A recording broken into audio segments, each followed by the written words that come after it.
എടത്വ പള്ളി ചരിത്രമുറങ്ങുന്ന പ്രസിദ്ധമായ തീർത്ഥാടന കേന്ദ്രമാണ് എടത്വ.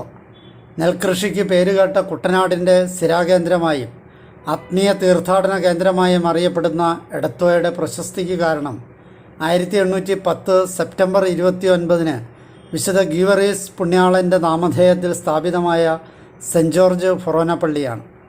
പള്ളിയിലെ താളിയോലക്കെട്ടുകളും തലമുറകൾ വായ്മൊഴിയായി കൈമാറി വന്ന വിവരണങ്ങളും വിശ്വാസ പാരമ്പര്യവും പള്ളിയുടെയും എടത്വ പള്ളിയുടെയും ഭൂതകാലത്തിലേക്ക് നമ്മെ നയിക്കുന്നു. പമ്പാ നദിയുടെ തീരമായിരുന്നത് കൊണ്ട് തന്നെ ഗതാഗതം വെള്ളത്തിലൂടെയായിരുന്നു.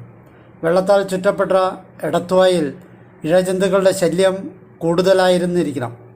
ഗീവർഗീസ് പുണ്യവാളൻ്റെ പള്ളി സ്ഥാപിക്കാനുള്ള കാരണം അന്വേഷിച്ചാൽ ആദ്യം ലഭിക്കുന്ന കാരണം ഇതാണ്.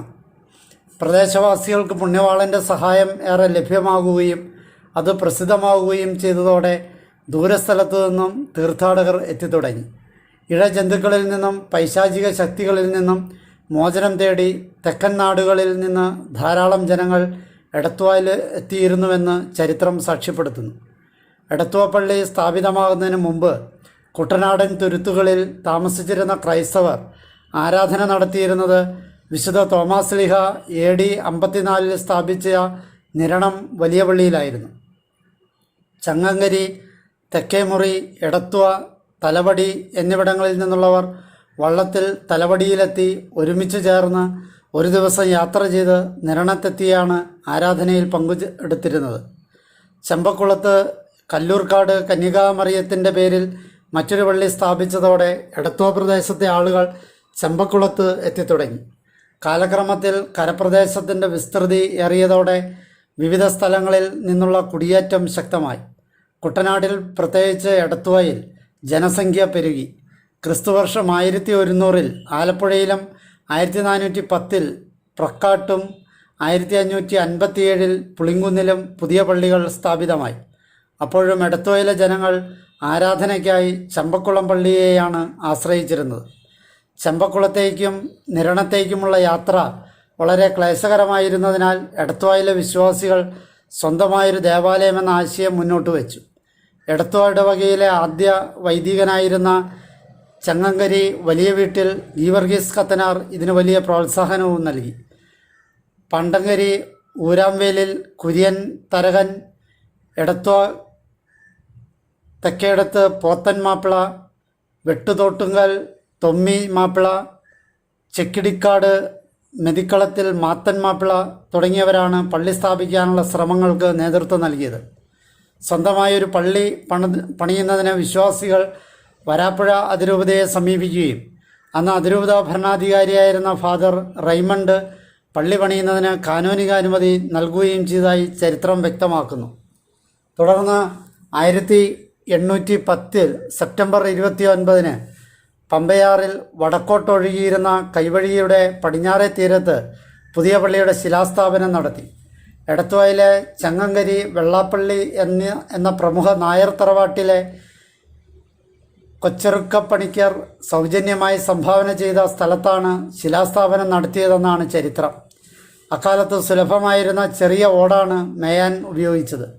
ചെറുതായിരുന്നെങ്കിലും തോറ, ഹൈക്കല, സങ്കീർത്തി, മുറിത്തട്ട് എന്നിവയടങ്ങിയതായിരുന്നു ആദ്യത്തെ പള്ളി. പള്ളി സ്ഥാപിച്ചെങ്കിലും പള്ളിയിൽ സ്ഥാപിക്കാൻ ഗീവർഗീസിൻ്റെ ഒരു രൂപം വിശ്വാസികൾക്ക് ലഭിച്ചില്ല.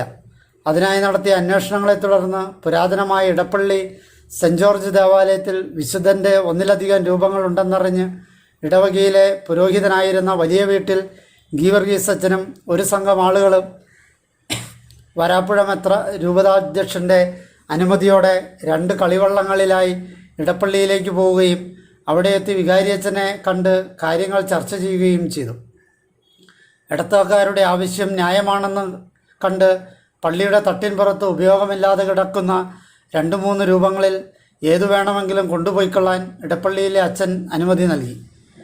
ഇടതുകൈ അല്പം ഒടിഞ്ഞതും പൊടിയും മാറാലയും പിടിച്ചു കിടക്കുന്ന ഒരെണ്ണം പൊതു സ്വീകാര്യമാവുകയും ചെയ്തതിനെ തുടർന്ന് അതുമായി പുറത്തിറങ്ങിയ വിശ്വാസികൾ അത് തുടച്ച് വൃത്തിയാക്കി പള്ളിക്കിണറ്റിലെ വെള്ളത്തിൽ കഴുകി ശുദ്ധി വരുത്തി. അപ്പോൾ അതിന് കൂടുതൽ ആകർഷകത ഉണ്ടായി. അത് കണ്ട ഇടപ്പള്ളിക്കാരിൽ ചിലർ അത് വിടേണ്ടതില്ലെന്ന് അഭിപ്രായപ്പെട്ടു. ഇടപ്പള്ളിക്കാരുടെ എതിർപ്പിനെ അവഗണിച്ച് എടത്വക്കാർ ആ രൂപവുമായി വള്ളക്കടവിലേക്ക് നീങ്ങി. ഈ സമയം എടപ്പള്ളിയിൽ അസാധാരണ സംഭവങ്ങളുടെ നീണ്ട പരമ്പര തുടങ്ങുകയായിരുന്നു. ദേവാലയമണികൾ മുഴങ്ങി രൂപം കൊണ്ടുപോകുന്നതിനെതിരെ പ്രതിഷേധിച്ചവർ കൂട്ടമണിയടിച്ച് ആളുകളെ കൂട്ടാൻ ശ്രമിച്ചതാണെന്നും അതല്ല പള്ളിയുടെ ഒരു ഭാഗത്ത് തീപിടിക്കുകയും ചെയ്തതായി തലമുറകൾ കൈമാറിയ ചരിത്രകഥകൾ പറയുന്നു. വിശുദ്ധൻ്റെ രൂപം കൈവിട്ടു പോകുന്നതിനുള്ള പ്രതിഷേധ സൂചനയായിരുന്നു ആ സംഭവമെന്ന് ഭയപ്പെട്ട് എടത്വക്കാർ പെട്ടെന്ന് രൂപവുമായി വള്ളക്കടവിലേക്ക് ഓടി വേഗം എടത്വായിലേക്ക് തിരിച്ചു. അതേസമയം പള്ളിയുടെ നിർമ്മാണവും രൂപം പ്രതിഷ്ഠിക്കലിനെയും സംബന്ധിക്കുന്ന താളിയോലകൾ ഒന്നും ഇന്ന് ലഭ്യമല്ല. ഇടപ്പള്ളിക്കാർ രൂപം തിരിച്ചെടുക്കാൻ വരുമെന്ന് ഭയന്ന് വിശുദ്ധൻ്റെ രൂപം ഓലഷെഡ് മാത്രമായിരുന്ന പള്ളിയിൽ ഇറക്കാതെ നേരെ പാണ്ടങ്കരിയിലുള്ള ഊരാംവേലിക്കാരുടെ നെല്ലറയിലാണ് സൂക്ഷിച്ചത്. ഊരാംവേലിയിൽ കുര്യൻ തരകൻ എന്നയാളാണ് ഈ പള്ളിയിൽ നിന്ന് രൂപം കൊണ്ടുവരുന്നതിന് നേതൃത്വം കൊടുത്തത്. 1920 ആറ്റുതീരത്ത് ചെറിയ പള്ളി പണിയുന്നതുവരെ ഞായറാഴ്ചകളിലും വിശുദ്ധൻ്റെ തിരുനാൾ ദിവസങ്ങളിലും മാത്രമേ തിരുസ്വരൂപം പള്ളിയിൽ കൊണ്ടുവന്നിരുന്നുള്ളൂ. പിന്നീട് 1839 നവംബർ മാസത്തിൽ വരാപ്പുഴ സഹായമെത്രാനായിരുന്ന ലുദിവിക്കോസ് മാർട്ടീനിയാണ് ഇന്ന് കാണുന്ന ദേവാലയത്തിൻ്റെ ശിലാസ്ഥാപനം നിർവഹിച്ചത്. എടത്വ ഇടവകാംഗവും കെട്ടിട നിർമ്മാണ പ്രവർത്തനങ്ങളിൽ നിപുണനുമായ ഉലക്കപ്പാടിയിൽ തോമസ് അച്ഛനാണ് പള്ളിപ്പണിക്ക് തുടക്കം കുറിച്ചത്. ശാസ്ത്രാവബോധം തുച്ഛമായിരുന്ന കാലത്ത് പണിതിട്ടും പേരും പെരുമയും അവകാശപ്പെടുന്ന ആധുനിക വാസ്തുശില്പികൾക്ക് പോലും, എന്തിനും വാസ്തുശില്പശാസ്ത്രത്തിന് പോലും എടത്വപ്പള്ളി ഒരു അത്ഭുത പ്രതിഭാസമാണ്. യാതൊരു കോട്ടവുമില്ലാതെ ഈ പള്ളി ഇന്നും നിലനിൽക്കുന്നു. ഉറപ്പില്ലാത്ത അടിത്തറയിൽ തേക്കിൻ തടികൾ നെടുകയും കുറുകയും നിരത്തി ബലപ്പെടുത്തിയ ശേഷം അതിന്മേലാണ് പള്ളി പണിത് ഉയർത്തിയിരിക്കുന്നത്. കുളമാവിൻ്റെ തൊലി ചേർത്ത് തിളപ്പിച്ച വെള്ളത്തിൽ വരാൽ പശയും, അതായത് വരാൽ മീനിൽ നിന്നും ശേഖരിക്കുന്ന പശ, അതിൻ്റെ ഉളുമ്പ്, കുമ്മായവും ചരലും കുഴച്ച് നിർമ്മിച്ച കൂട്ട് ഉപയോഗിച്ചാണ് പള്ളിയുടെ ഭിത്തി നിർമ്മാണം നടത്തിയത്. പള്ളി മോടി പിടിപ്പിക്കാൻ ഉപയോഗിച്ച ചായങ്ങൾ ഇന്നും നിറം മങ്ങാതെ നിൽക്കുന്നു. ഏകദേശം 50 വർഷങ്ങൾക്ക് ശേഷം 1888 പൊന്നിൻ കുരിശ് പണിതു. 337 രൂപ തൂക്കത്തിൽ നിർമ്മിച്ച സ്വർണ്ണക്കുരിശ് ശില്പവിദ്യയുടെ മികച്ച ഉദാഹരണമാണ്. പുരാവസ്തു ഗണത്തിൽപ്പെടുന്ന ഈ കുരിശ് 4 പൂട്ട് എന്നറിയപ്പെടുന്ന പ്രത്യേക മുറിയിൽ വൻ സുരക്ഷയോടെയാണ് സ്ഥാപിച്ചിരിക്കുന്നത്.